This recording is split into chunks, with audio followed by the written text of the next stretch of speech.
So, new rear door noise started about 2 days ago. I have no idea why. Wondering if I could lube anything. Maybe there's something back here that can be fixed, or I can just gunk this up with some, WD-40 dry lube or something.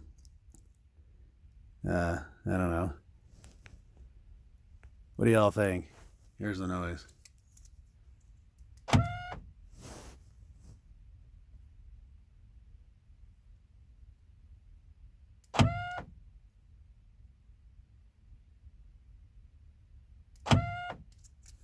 Yeah, it only lasts for like a half a second.